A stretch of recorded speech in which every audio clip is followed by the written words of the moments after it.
जयसिंगपूर येथे हॉटेलमध्ये गॅसची टंचाई, चुलीवर व कोळशाच्या भट्टीवर खाद्यपदार्थ करण्यास सुरुवात. आखाती देशामध्ये सुरू असलेल्या युद्धाच्या पार्श्वभूमीवर जयसिंगपूर शहरातील हॉटेल व्यावसायिकांना गॅसची टंचाई भासत असल्यामुळे सध्या हॉटेलमध्ये चुलीवर किंवा कोळशाच्या भट्टीवर खाद्यपदार्थ बनवून ग्राहकांना देण्यास सुरुवात केली आहे. यामुळे ठराविकच खाद्यपदार्थ हॉटेलमध्ये मिळत असल्यामुळे नागरिकांची मोठ्या प्रमाणात गैरसोय होत आहे. गॅस टंचाईचा सर्वाधिक फटका हॉटेल व्यावसायिकांना सध्या बसत आहे. जयसिंगपूर येथे अनेक हॉटेल व्यावसायिकांचे हॉटेलमधील गॅस संपले आहेत. त्यांनी चुलीवर किंवा कोळशाच्या भट्टीवर खाद्यपदार्थ तयार करून देण्यास सुरुवात केली आहे. तर काही हॉटेलमध्ये 1 किंवा 2 दिवसाचे गॅस शिल्लक असल्यामुळे गॅस संपल्यानंतर येणाऱ्या 2 दिवसात हॉटेल बंद करणार असल्याचेही हॉटेल व्यावसायिकांनी सांगितले.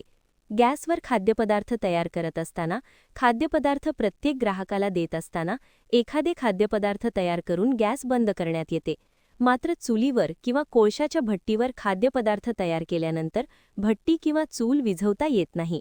25 किलोचे कोळशाचे पोते 900 रुपयांच्या आसपास आहे. यामुळे आर्थिकदृष्ट्या चूल किंवा कोळशाची भट्टी परवडत नसल्याचे हॉटेल व्यावसायिकाकडून सांगण्यात येत आहे. काही खाद्यपदार्थ वगळून ठराविकच खाद्यपदार्थ सध्या हॉटेलमध्ये देत असल्याचे सांगण्यात आले.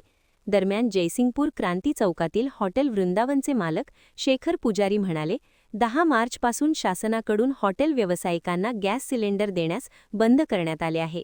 जोपर्यंत हॉटेलमधील गॅस सिलेंडरमध्ये गॅस शिल्लक होते तोपर्यंत ग्राहकांना खाद्यपदार्थ बनवून देण्यात अडचण नव्हती.